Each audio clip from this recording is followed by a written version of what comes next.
আমার ছেলেই কিনে দিয়ে গেল। চলুন দেখবেন। একটা বক্সে রাখলে জিনিসগুলো দেখতে সুন্দর থাকে, মানে একটার কালার আরেকটাতে ছড়ায় না। আনারস এভাবে কাটছো কেন? মাঝখান দিয়ে একটা ফাড়া দিতা। আম্মা কাটছে। তো আমাদের শরীরের জন্য এমনিতেও খুব উপকার। আমি এই ডিটক্স ওয়াটার বাদেও এই রোজা গেলে আমার কাঁচা পেঁপে খুব খাওয়া হয় প্রতিদিনের নাস্তা। এখানে 3 রকমের ডাল ভিজিয়ে নিয়েছি।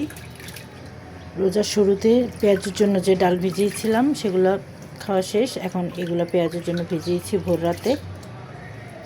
ভালো করে ধুয়ে নিলাম। এখন পানি ঝরিয়ে রাখবো, তারপরে ব্লেন্ড করে ফেলবো সব একত্রে।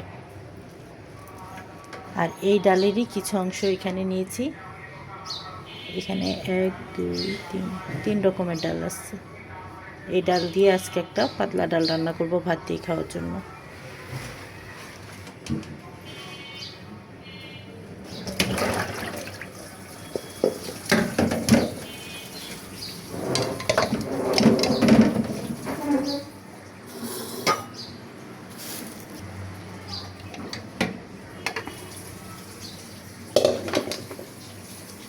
আর এখানে মাছ নিয়েছি, চিংড়ি মাছ,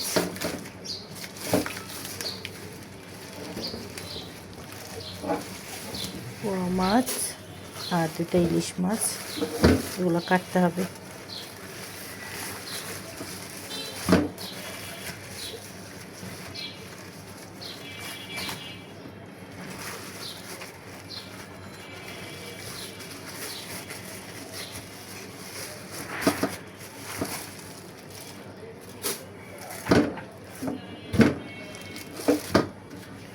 আর মুরগি আছে একটা, এটাও কাটতে হবে।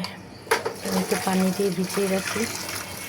ইলিশ মাছটা একটু শক্ত কাটলেই ভালো, তাই না কমলামা?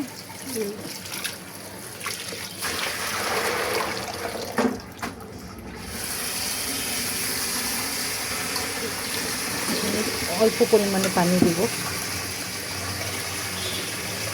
অল্প পরিমাণে পানি দিয়ে আগে ডালগুলো সেদ্ধ করে নিব, তারপর পরিমাণ মতো পানি দিয়ে দেব।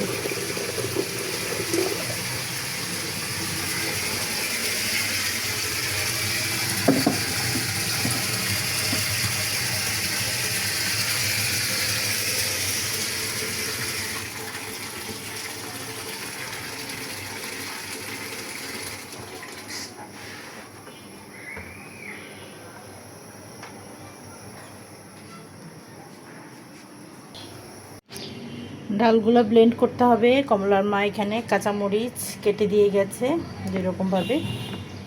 আর এই যে আমার ডিটক্স ওয়াটারের জন্য বের করছি। কি বের করছি দাঁড়ান,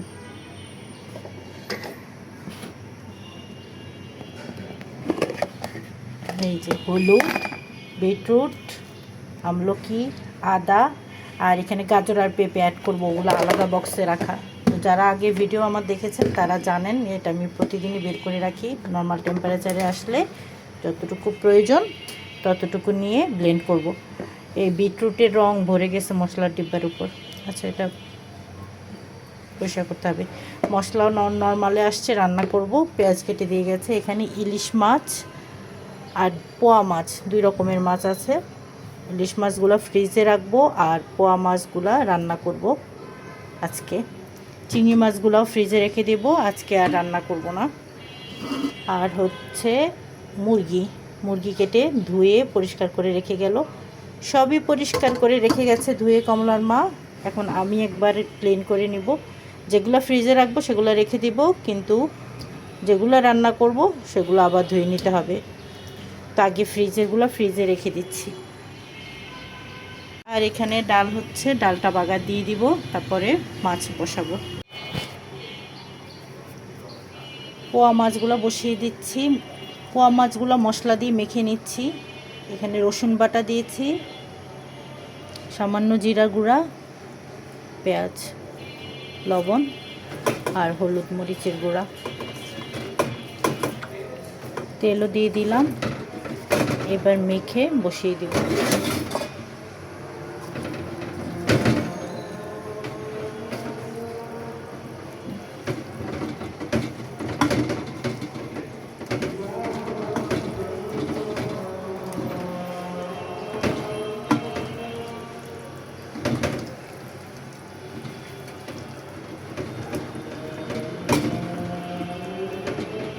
পোয়া মাছগুলো মশলা মেখে সামান্য পরিমাণে পানি দিয়ে এখন ঢেকে মিডিয়াম আঁচে রান্না করব।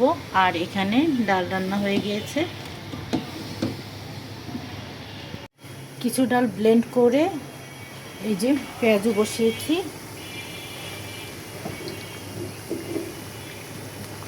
আজকে এই পরিমাণে বানাবো, কারণ ছেলে ইফতার করবে ফ্রেন্ডদের সাথে, আর হচ্ছে আমরা 3 জন থেকে ব্লেন্ড করব। এগুলো সব ব্লেন্ড করে এখন বক্স ভরে রেখে দেবো ডিপ ফ্রিজে।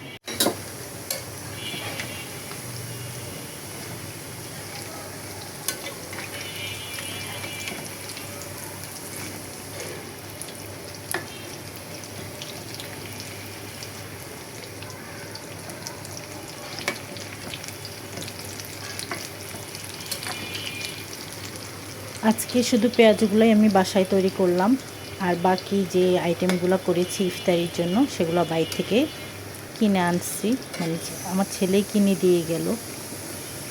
চলুন দেখবেন। এখানে নিয়ে নিচ্ছি কিছু ব্যাস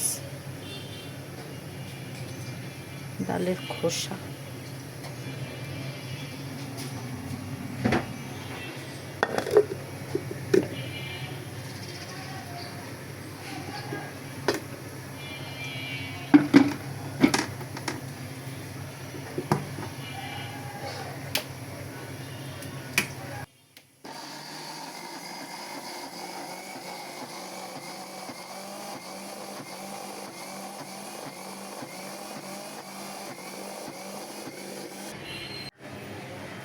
ওই বাটিতে ঢালো।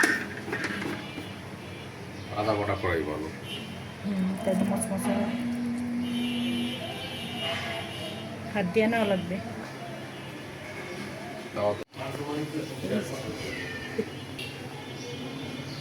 এই যে এক বক্স হলো, এখন এগুলোকে ডিপ ফ্রিজে রেখে দেব।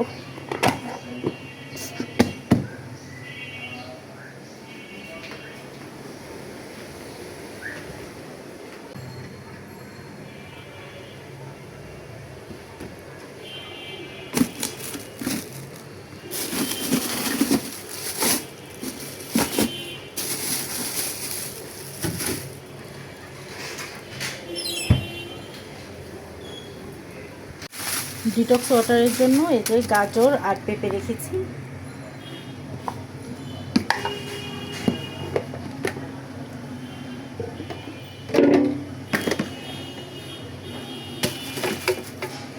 এগুলো নর্মাল হয়েছে। এখান থেকে হলুদ নিচ্ছি।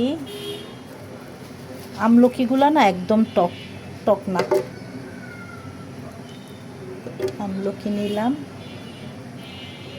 আরও এক বক্স আছে।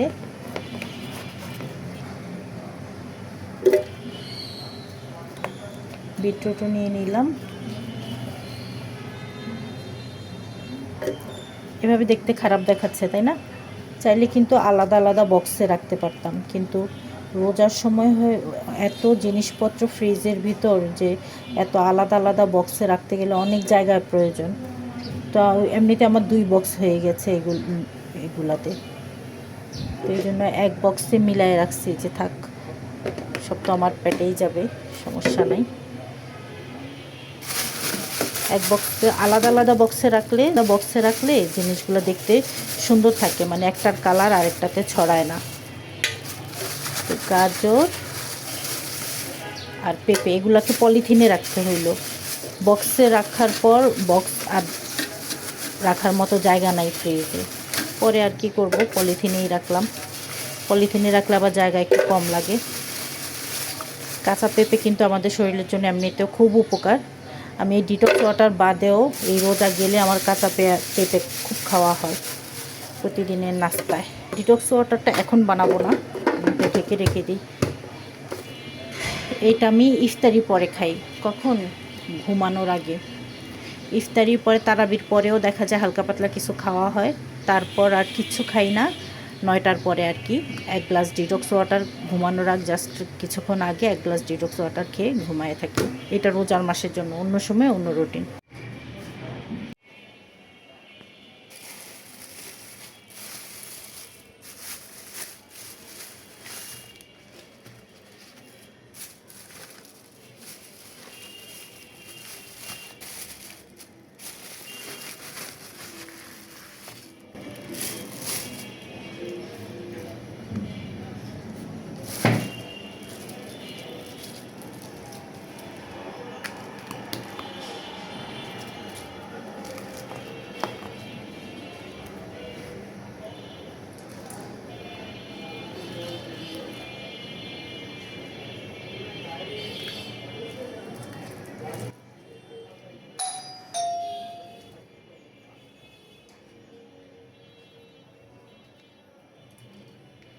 দাঁড়াও,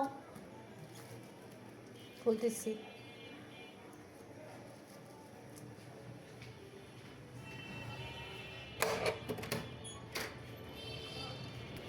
আচ্ছা,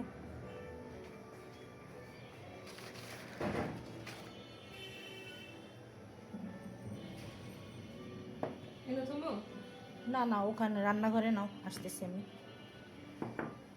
জিলাপিটা আলাদা থাকে।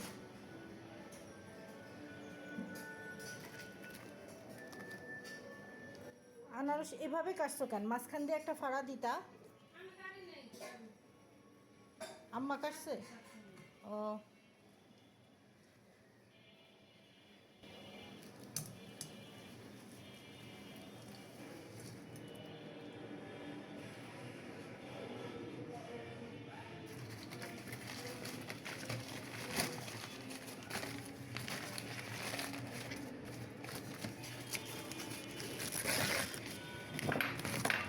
আজকে আমাদের টোনাটুনির ইফতারি। এটা আলাদাই থাকুক এগুলা। এই হচ্ছে আজকের ইফতারি, এগুলো কেনা আর এটা বাসায় বানানো।